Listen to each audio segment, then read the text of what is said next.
بسم اللہ الرحمن الرحیم۔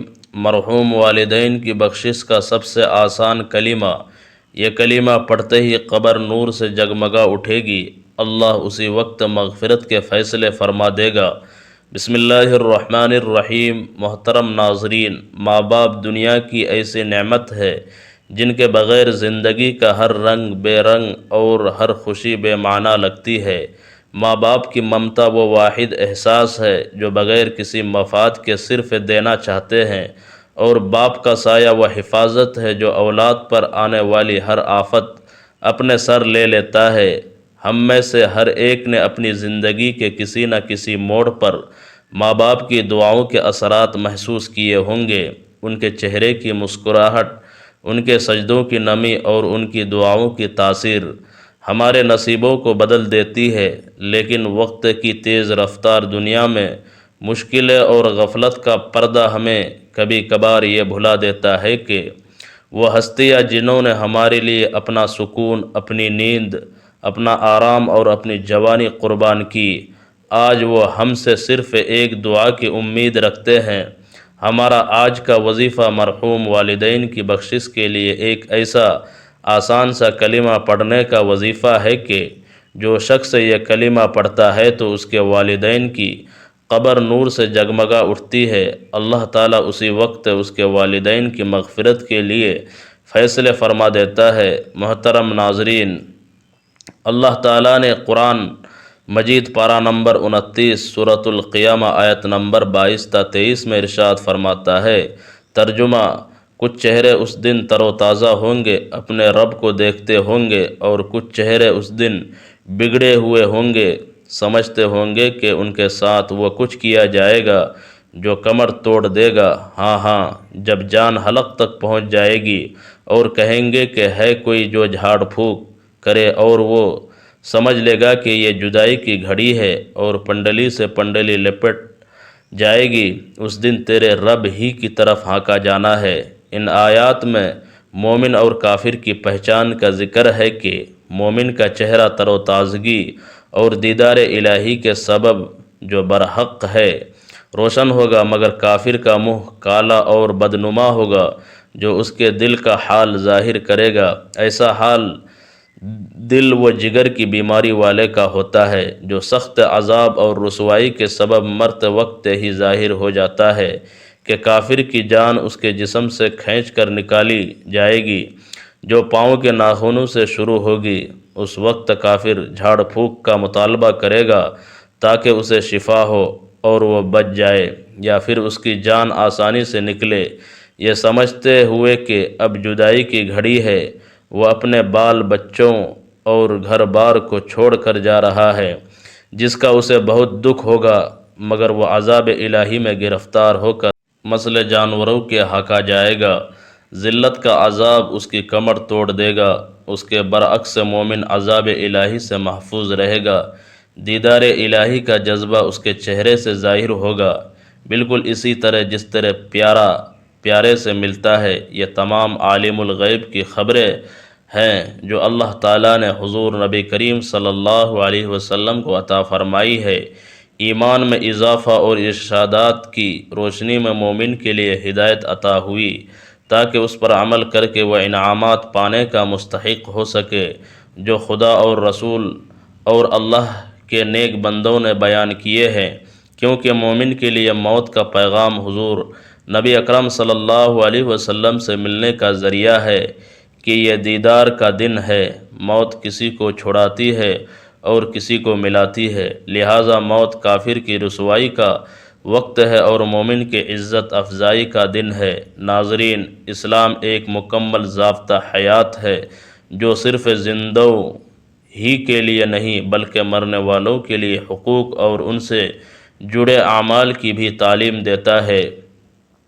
نبی کریم صلی اللہ علیہ وسلم نے ہمیں سکھایا کہ مرنے والوں کے لیے کیا کرنا چاہیے، خاص طور پر اپنے ماں باپ کے لیے جو دنیا سے چلے گئے ہو، جو اپنی اولاد کی طرف امید بھری نگاہوں سے دیکھتے ہیں۔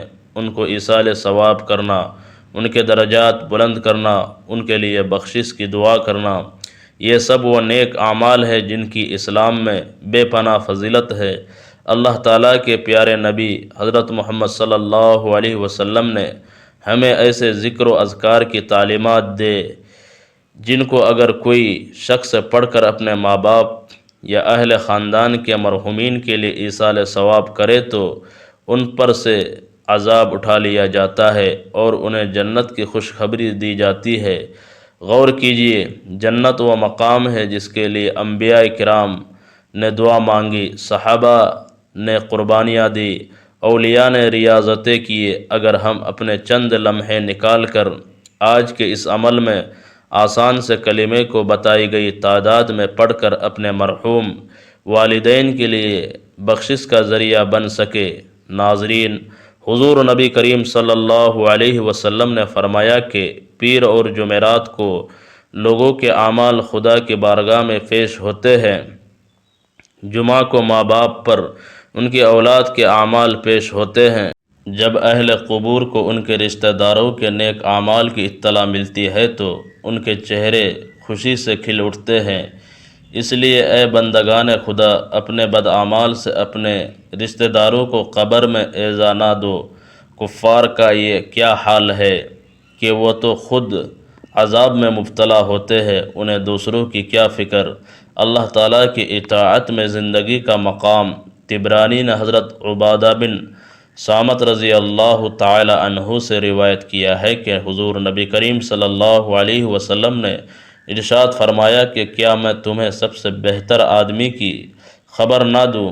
اس پر صحابہ کرام نے عرض کیا کہ فرمائیے۔ حضور نبی کریم صلی اللہ علیہ وسلم نے فرمایا کہ تم میں اسلام کی حالت میں جس کی عمر زیادہ ہو اور اس نے کام اچھے کیے ہو۔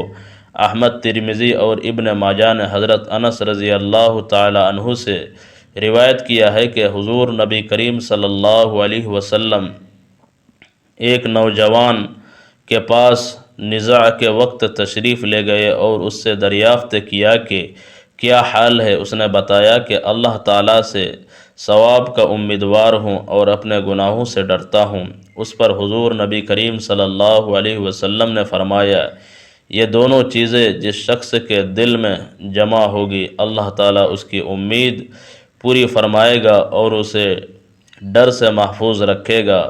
حضرت ابن مبارک نے حضرت ابن عباس رضی اللہ تعالی عنہ سے روایت کیا ہے کہ جب تم کسی شخص کو نزاع کی حالت میں دیکھو تو اسے تلقین کرو کہ اپنے رب سے ثواب و نجات کے لیے اچھا گمان رکھتے ہوئے ملے، اور جب زندوں سے ملو تو انہیں عذاب الہی سے ڈراؤ۔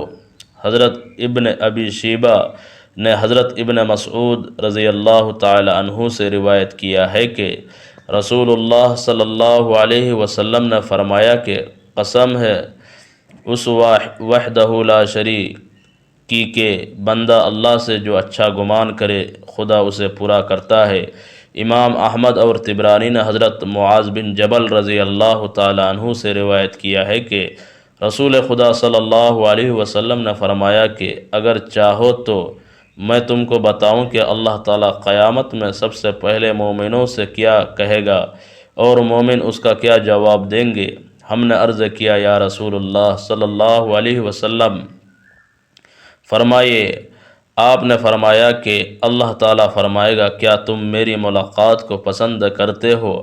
وہ جواب دیں گے ہاں۔ تو پوچھے گا کیوں؟ وہ عرض کریں گے کہ ہم نے تیرے عفو اور مغفرت کی امید پر ملاقات کو پسند کیا۔ اس پر اللہ تعالیٰ فرمائے گا تب تیری مغفرت تمہارے لیے واجب ہو گئی۔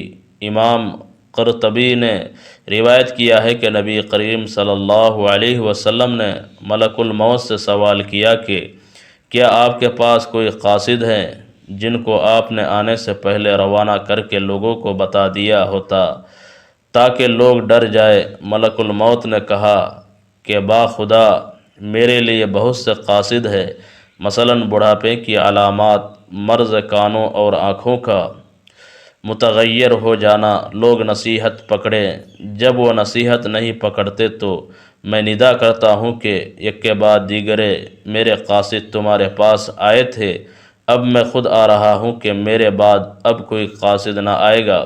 حضرت ابو ذر غفاری رضی اللہ تعالی عنہ سے مروی ہے کہ انہوں نے فرمایا کہ رسول اللہ صلی اللہ علیہ وسلم کا ارشاد ہے کہ قبروں کی زیارت کیا کرو تاکہ آخرت یاد آئے، اور مردے کو غسل دو کہ فانی جسم کو چھونا بہت نصیحت ہے، اور جنازے کی نماز پڑھو تاکہ تم کو غمگین کرے، کیونکہ غمگین اللہ کے سائے میں ہوتا ہے اور نیکی کا کام کرتا ہے۔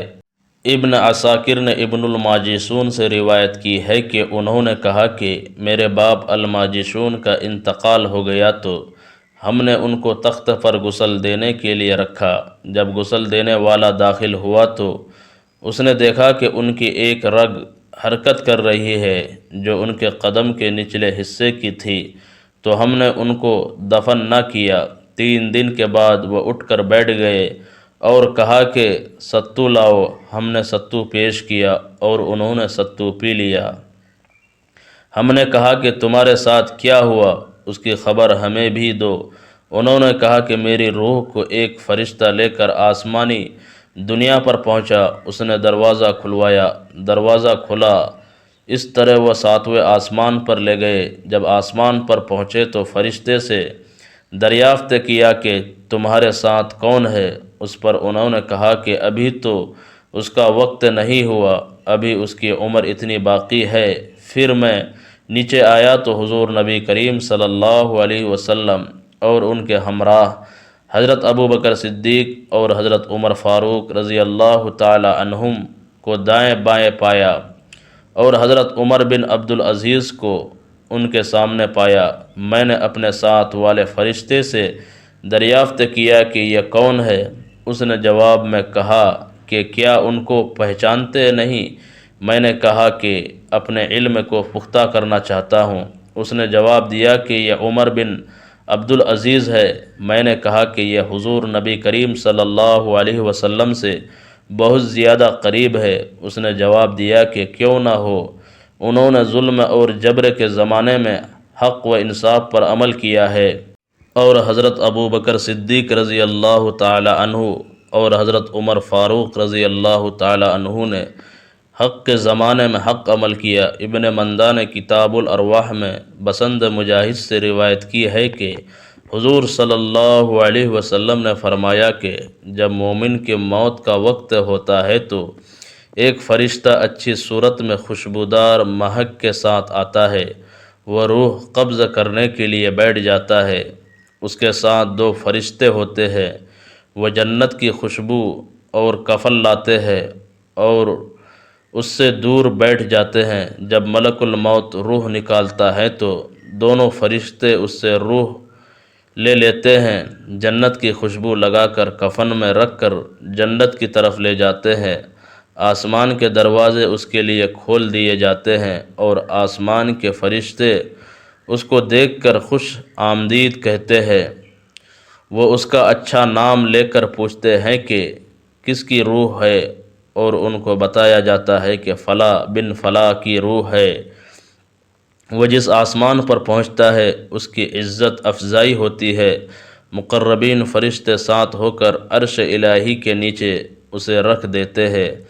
اس کے بعد اعمال علیین سے نکالے جاتے ہیں، اور خدا تعالیٰ ان فرشتوں کو گواہ بنا کر اعلان کرتا ہے کہ اس عمل والے کی مغفرت فرما دی جائے، اور اس کی کتاب کو مہر لگا کر علیین میں رکھ دیا جاتا ہے۔ پھر خدا تعالیٰ کا حکم ہوتا ہے کہ میرے بندے کی روح کو زمین کی طرف لے جاؤ، اور میرا وعدہ ہے کہ میں اس کو اسی مٹی سے اٹھاؤں گا۔ جب میت کو قبر میں رکھ دیا جاتا ہے تو زمین کہتی ہے کہ جب تو میرے اوپر چلتا تھا تو میرے نزدیک پسندیدہ تھا، اب تو میرے پیٹ میں آ گیا ہے، تیرے ساتھ کیا کروں؟ ظاہر ہو جائے گا۔ حد نگاہ تک اس کی قبر وسیع ہو جاتی ہے، اور پاؤں کی جانب جنت کا دروازہ کھول دیا جاتا ہے، اور اس کو کہا جاتا ہے کہ میٹھی نیند سو جاؤ، مگر اس کے نزدیک قیامت جلد ہی قائم ہو جائے، بہت پسندیدہ ہوتی ہے۔ حضور نبی کریم صلی اللہ علیہ وسلم کے فرمان کے مطابق میت کو دفن کرنے کے بعد وہ مومن جو دفن کرتے ہی ان میں سے جو بھی قبر کے سرہانے کھڑے ہو کر کلمہ طیبہ کی مرنے والے مومن کو تلقین کرے تو مرنے والے مومن کو منکر نکیر کے سوالات کی سختیوں سے بچا لیں گے۔ یہ بھی یاد رکھنے کے قابل ہے کہ سورۃ الاخلاص، قل هو اللہ شریف اور الحمد شریف اور قرآن کریم کی تلاوت کا ثواب جو اہل قبور کو پہنچایا جائے وہ پہاڑ بن کر میت کو عطا ہوتا ہے، اور صاحب تلاوت کرنے والے کی قیامت میں شفاعت کریں گے۔ حدیث کے مطابق اہل قبر کو عذاب سے نجات دلانے کی گنجائش یہاں تک ہے کہ اگر کوئی مسلمان شخص درخت کی ٹہنی کاٹ کر گناہ گار کی قبر پر لگائے، جب تک وہ ٹہنی ہری رہے گی اس کی تسبیح سے اس کے عذاب میں کمی ہوتی جائے گی۔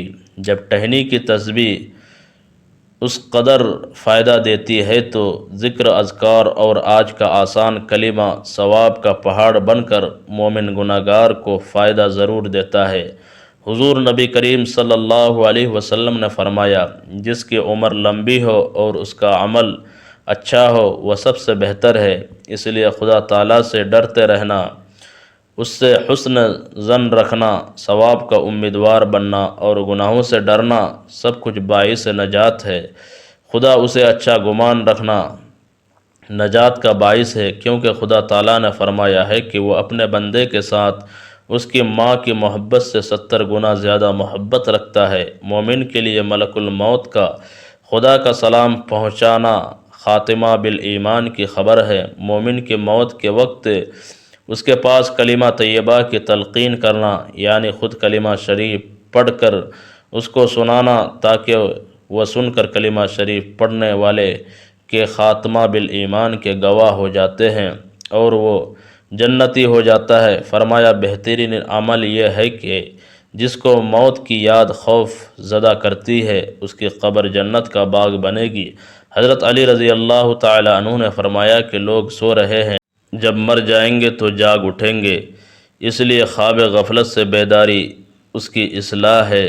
حضور نبی کریم صلی اللہ علیہ وسلم نے فرمایا کہ اللہ تعالیٰ ملک الموت کو اپنے ولی کے پاس بھیجتا ہے، اس کے ساتھ 500 فرشتے ہوتے ہیں جو جنت کا خوشبودار کفن ساتھ لاتے ہیں۔ ہر فرشتہ میت کے ہر عضو پر ہاتھ رکھتا ہے، ریشم کو اس کی ٹھوڑی کے نیچے بچھاتے ہیں، جنت کا دروازہ کھول کر دکھایا جاتا ہے اور اس کا دل جنت کی رغبت کرتا ہے۔ ملک الموت اس پر بہت زیادہ مہربان ہوتا ہے کیونکہ یہ خدا کا محبوب ہے۔ اس کی روح اس طرح نکالی جاتی ہے جس طرح آٹے سے بال۔ فرشتے کہتے ہیں کہ سلامتی سے جنت میں داخل ہو، الغرض آسمان کا ہر وہ دروازہ جس سے اس کا عمل چڑھتا اور رزق نازل ہوتا تھا 40 روز تک روتا ہے، مگر کافر کے لیے نہ آسمان روتا ہے نہ زمین، جیسا کہ ارشاد خداوندی ہے، پھر آسمان اور زمین ان پر نہیں روئے۔ ناظرین، حضرت شیخ الحدیث مولانا محمد زکریا صاحب رحمۃ اللہ علیہ فضائل ذکر میں تحریر فرماتے ہیں۔ شیخ ابو یزید قرطبی رحمۃ اللہ علیہ فرماتے ہیں، میں نے یہ سنا کہ جو 70,000 مرتبہ لا الہ الا اللہ پڑھے گا اس کو دوزخ کی آگ سے نجات ملے گی۔ میں نے یہ خبر سن کر ایک نصاب یعنی 70,000 کی تعداد اپنی بیوی کے لیے بھی پڑھی اور کئی نصاب خود اپنے لیے پڑھ کر ذخیرہ آخرت بنایا۔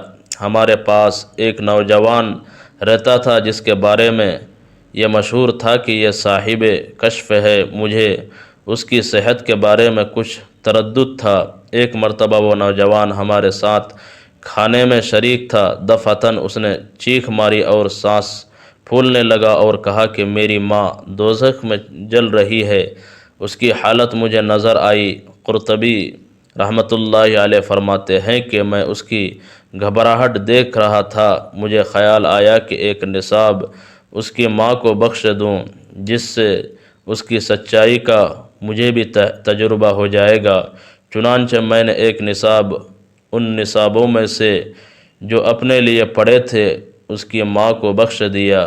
میں نے اپنے دل میں چپکے سے ہی بخشا تھا اور میرے اس پڑھنے کی خبر بھی اللہ کے سوا کسی کو نہ تھی، مگر وہ نوجوان فوراً کہنے لگا کہ چچا میری ماں دوزخ کے عذاب سے ہٹا دی گئی، قرطبی رحمۃ اللہ علیہ فرماتے ہیں کہ مجھے اس قصے سے دو فائدے ہوئے۔ ایک تو اس برکت کا جو 70,000 کی مقدار پر میں نے سنی تھی اس کا تجربہ ہوا، اور دوسرے اس نوجوان کی سچائی کا یقین ہو گیا۔ تو ناظرین محترم، وقت کی نزاکت کو مد نظر رکھتے ہوئے چلتے ہیں عمل کی جانب، اور آپ کو بتاتے ہیں وہ آسان سا کلمہ کہ جس کو پڑھنے سے مرحوم والدین کی بخشش ہو جاتی ہے۔ اللہ تعالیٰ اسی وقت مغفرت کے فیصلے فرما دیتا ہے اور ان کی قبروں کو نور سے منور کر دیتا ہے، ان کی قبریں نور سے جگمگا اٹھتی ہے۔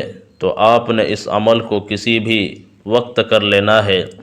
اگر آپ کسی نماز کے بعد پڑھنا چاہے تو نماز فجر کے بعد یہ عمل کرنا بہت افضل ہے، لیکن آپ اس کو کسی بھی وقت کر سکتے ہیں۔ اس عمل کو کرنے کے لیے سب سے پہلے آپ نے حضور پاک صلی اللہ علیہ وسلم کی ذات اقدس پر درود پاک کا نذرانہ پیش کرنا ہے۔ ثواب کے لیے ایک مرتبہ میرے ساتھ بھی درود پاک پڑھ لے۔ اللہم صلی علی محمد وعلی آل محمد کما صلیت علی ابراہیم وعلی آل ابراہیم انک حمید مجید۔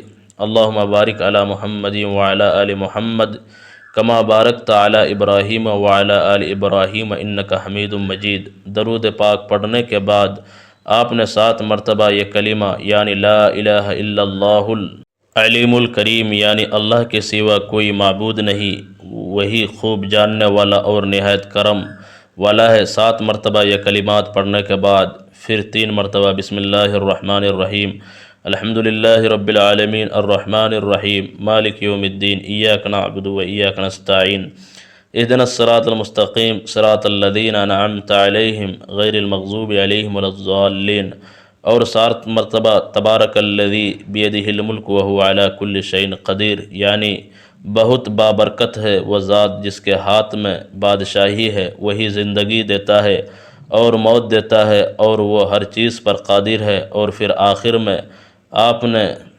71 مرتبہ یہ آسان سا کلمہ پڑھ لینا ہے، لا الہ الا اللہ محمد الرسول اللہ، ترجمہ اللہ کے سوا کوئی معبود نہیں، محمد صلی اللہ علیہ وسلم اللہ کے رسول ہے، پڑھ لینا ہے۔ اور اس کے بعد آخر میں دوبارہ درود پاک پڑھ لینا ہے۔ یہ عمل کرنے سے والدین کی بخشش ہو جاتی ہے، ان کی قبریں نور سے جگمگا اٹھتی ہے، اور اللہ تعالیٰ اسی وقت مغفرت کے فیصلے فرما دیتا ہے۔ اللہ تعالیٰ سے دعا ہے ہم سب مسلمانوں کا خاتمہ بالخیر فرمائے اور مرتے وقت کلمہ طیبہ پڑھنے کی توفیق عطا فرمائے۔ لا الہ الا اللہ محمد الرسول اللہ پڑھنے کی توفیق عطا فرمائے، آمین یا رب العالمین۔ دعا ہے کہ اللہ تعالیٰ میرا سنانا اور آپ کا سننا اپنی بارگاہ میں قبول و منظور فرمائے، آمین۔ ناظرین، گزارش ہے کہ اللہ تعالیٰ کے 99 ناموں میں سے کوئی ایک نام لکھ کر کمنٹ میں ضرور شیئر کریں۔ اللہ تعالیٰ ہم سب کا حامی و ناصر ہو، آمین۔